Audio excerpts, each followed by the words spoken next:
ٹھیک ہے جی. روایت حضرت جابر سے نبی کریم صلی اللہ علیہ وسلم سے راوی فرمایا اس مسلمان کو آگ نہ چھوئے گی جس نے مجھے دیکھا یا میرے دیکھنے والے کو دیکھا.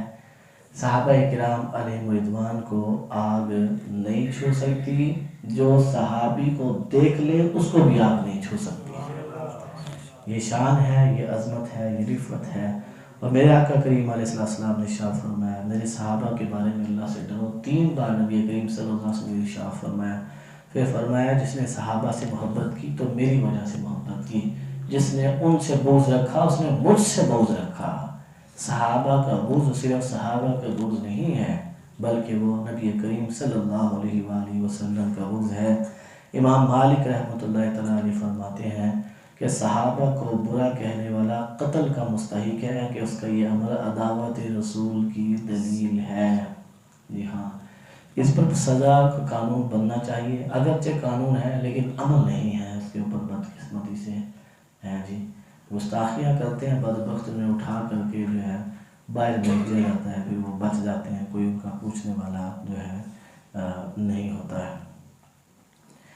پیارے آقا کریم علیہ السلام نے عبداللہ ابن بریدہ سے روایت اپنے والد سے روایت کرتے ہیں فرمایا صلی اللہ علیہ وسلم نے کہ میرا کوئی صحابی کسی زمین میں وفات نہیں پاتا مگر وہ قیامت کے دن ان کا پیش رو ان کا نور ہوگا. جس زمین میں صحابہ کرام میں سے کوئی مدفون ہوگا جب وہ اٹھیں گے تو وہ صحابی جو ہے پیشوا بن کے آگے آگے ہوں گے، ان کے جو پیچھے ساتھ اٹھنے والے ہیں وہ ساتھ ساتھ ہوں گے. ٹھیک ہے جی. اور نبی رحمت صلی اللہ علیہ وسلم نے ترمذی شریف کی روایت ہے فرمایا اذا رأیتم الذین یسبون اصحابی فقولوا لو لعنت اللہ علی شرکم.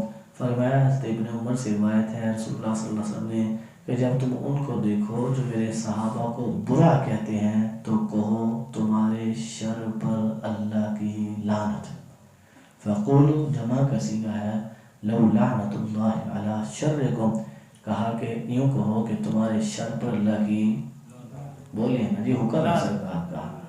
صحابہ کرام کے گستاخوں پر اللہ کی، صحابہ کرام کے گستاخوں پر اللہ کی، ہاں جی. یہ حضور السلام کا حکم ہے، ہم نے اس حکم کو جو ہے وہ پورا کیا ہے آپ لوگوں کے سامنے مل جل کے ہم نے اس کو